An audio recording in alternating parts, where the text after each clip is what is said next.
Pour ne rater aucune de nos vidéos, n'oubliez pas de vous abonner et d'activer la cloche. Bonjour à toutes et à tous, bienvenue sur le Média pour une nouvelle édition de votre bulletin d'information à la sauce estivale. Nous sommes le mercredi 21 août 2024 et vous nous regardez sur le canal 350 de la Freebox, sur YouTube ou sur notre site internet. Vous êtes plus de 50 000 à avoir signé notre grande pétition pour une répartition plus équitable et plus démocratique des fréquences TNT. Signez et partagez-la. Allez sur tnt.lemediatv.fr. Merci. Continuez à nous soutenir, même pendant l'été. Abonnez-vous, faites des dons, devenez sociétaire. On ne vit que de votre soutien. Et sans plus attendre, voici le Flash Info du jour, signé par la rédaction du Média.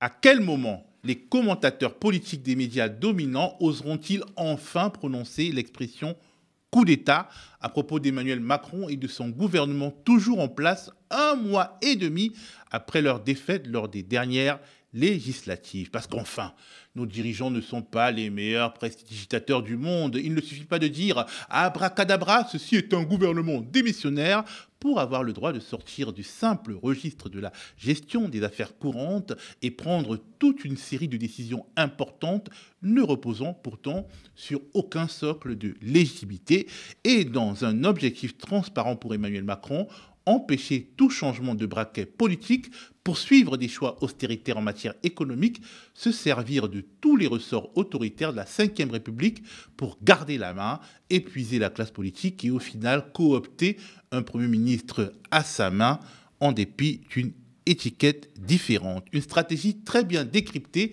par la journaliste politique Corinne Laïc du quotidien, pourtant très libérale et très Macron-compatible, L'Opinion. Laissez dire, multiplier les pistes pour mieux les brouiller. Macron n'échappe pas à son portrait. Il a beau appeler à une coalition, il cherche à garder le pouvoir qu'il a perdu. Déjà à l'Élysée, on réfléchit à un gouvernement comprenant des macronistes. Le chef de l'État a fait savoir que les ministres candidats aux législatives qui se sont désistés au nom du Front républicain ne sont pas moins légitimes que les autres. Le déni, épisode 3844. Et c'est dans cette logique du déni qu'Emmanuel Macron aborde ce qu'on pourrait appeler la guerre du budget. Car oui, les mois passent, Gabriel Attal est toujours à Matignon et en profite pour poser un cadre budgétaire très macronien. Il a envoyé hier des lettres plafond à tous ses ministres, tout aussi démissionnaires que lui. En gros, il prévoit un gel des dépenses de l'État qui serait aligné en 2025 sur celles de 2024. Et il indique des priorités, notamment sur les ministères de la Défense et des Sports. Et il y a des ministères perdants, comme celui du Travail et de l'Emploi. Une manière de commencer le boulot pour le prochain gouvernement, ou plus sûrement de lui forcer la main, sachant que s'il est finalement composé, il aura très peu de temps devant lui pour plancher sur le budget. Bref, à Matignon, comme on n'est jamais avare en éléments de langage, on parle de budget réversible, si l'on en croit le quotidien Le Monde. Bien entendu, l'opposition de gauche ne décolère pas, à l'image de Manon Aubry, eurodéputée de la France Insoumise. On est quand même dans une situation ubuesque. On a un Premier ministre démissionnaire qui envoie des lettres de cadrage à des ministres démissionnaires dont on sait tous qu'ils vont partir pour fixer un budget qui est non pas à l'équilibre, mais qui va imposer 10 milliards d'euros de coupes budgétaires supplémentaires si on prend en compte l'inflation. Oui, parce qu'il n'intègre pas l'inflation. Exactement, qui va saper encore un peu plus l'éducation, la santé, le travail, bref, les postes de dépenses les plus importants en cette rentrée. Et ça a l'air de passer mais comme une lettre à la poste, mais on est dans une situation complètement folle. Pas que ça... Et pour riposter, le nouveau Front populaire prépare de son côté un budget alternatif aux antipodes de la philosophie qui a présidé au travail de cadrage de Gabriel Attal.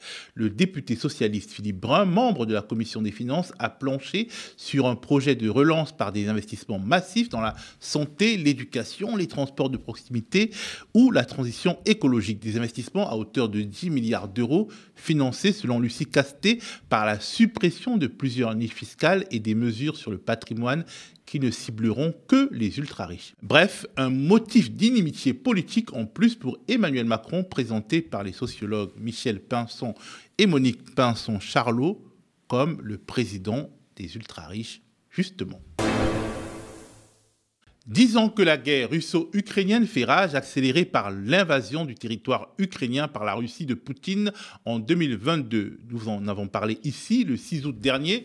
Aidée par des moyens occidentaux, l'Ukraine a lancé une offensive surprise dans la région russe de Koursk qu'elle occupe depuis. Une opération inédite depuis la Seconde Guerre mondiale, présentée comme un tournant majeur dans le conflit qui a occasionné 121 blessés, 121 000 déplacés russes et a eu des conséquences directes sur les prix du gaz, plus 12%.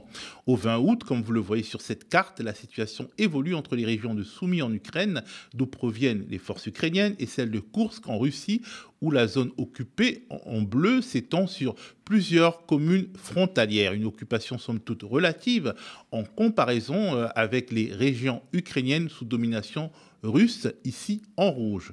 Ce matin, le gouverneur de Koursk a annoncé la mort d'une femme tuée par un engin explosif lancé sur une voiture depuis un hélicoptère ukrainien. 2 autres personnes seraient hospitalisées selon cette même source russe. Cette nuit, c'est la capitale elle-même, Moscou, qui a été visée par l'une des plus importantes attaques de drones de son histoire, selon Sergueï Sobyanin, son maire, que l'on voit ici aux côtés du président Poutine lors de sa réélection sans surprise en 2023.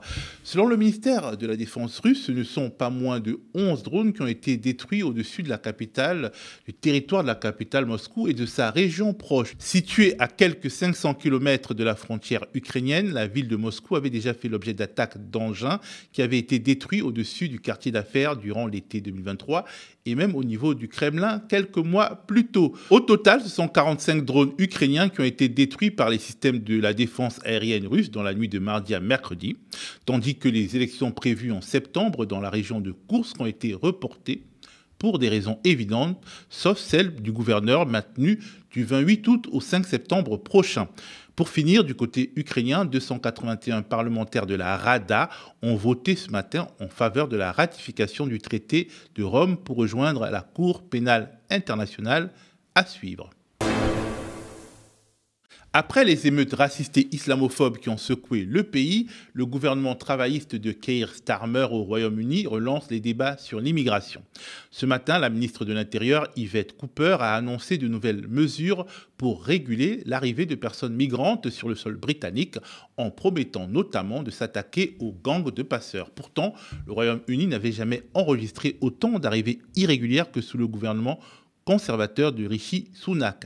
Après sa campagne controversée Stop the Boats, qui visait à refouler systématiquement les embarcations de personnes migrantes, et son plan d'expulsion des demandeurs d'asile vers le Rwanda, l'ancien Premier ministre conservateur avait essuyé des critiques, notamment de la part de son propre camp. Son plan de plusieurs millions de livres n'a d'ailleurs pas réussi à convaincre les contribuables britanniques. Pour y remédier, l'actuel gouvernement britannique avait promis d'adopter une approche différente au sujet de l'immigration, mais avait finalement fait machine arrière. Parmi les mesures annoncées ce matin, le gouvernement indique notamment vouloir augmenter le nombre d'expulsions de migrants dans l'objectif d'atteindre le taux d'expulsion le plus élevé depuis 2018 pour les demandeurs d'asile déboutés. La ministre de l'Intérieur britannique a aussi indiqué qu'elle poursuivrait le plan du gouvernement précédent visant à ouvrir 2 centres de rétention afin d'atteindre le taux d'expulsion envisagé. J'enfermerai et j'expulserai davantage de migrants, a-t-elle dit, rapporte le journal britannique The Telegraph, ce qui a provoqué une vague d'indignation parmi de nombreux militants et organisations d'assistance aux personnes réfugiées. Rappelons-le, ces nouvelles mesures interviennent quelques jours seulement après d'importantes mobilisations antiracistes à travers le pays où des slogans tels que « Bienvenue aux réfugiés » ou encore « Stop à l'extrême droite » avaient été affichés. Depuis les récentes émeutes, décrites comme les pires émeutes raciales depuis 1919, plus de 1100 personnes ont été arrêtées et plus de 600 personnes inculpées à travers le pays, notamment pour violences raciales et incitation à la haine. Lundi 19 août, le gouvernement de Keir Starmer annonçait la mise en place de mesures d'urgence visant à réduire l'afflux de prisonniers, alors même que les prisons du pays sont saturées depuis les émeutes et que de nombreux prévenus attendent encore leur convocation au tribunal. Merci d'avoir suivi ce flash info de l'été du média. Vous le savez, malgré notre dossier sérieux et le soutien du public, le média n'a pas été sélectionné par l'Arcom pour être diffusé sur la TNT. Nous avons donc engagé un recours. Vous êtes près de 50 000 à avoir signé notre grande pétition pour une répartition plus équitable et plus démocratique des fréquences TNT, signée et partagée sur TNT TNT.lemediatv.fr. C'est vous qui permettez l'existence d'une info libre et indépendante des forces politiques et de l'argent en soutenant notre antenne. Continuez à nous soutenir en devenant sociétaire de notre coopérative ou en nous faisant des dons ponctuels ou mensuels. Rendez-vous dès maintenant sur tnt.lemediatv.fr. Belle soirée ou belle journée sur le média.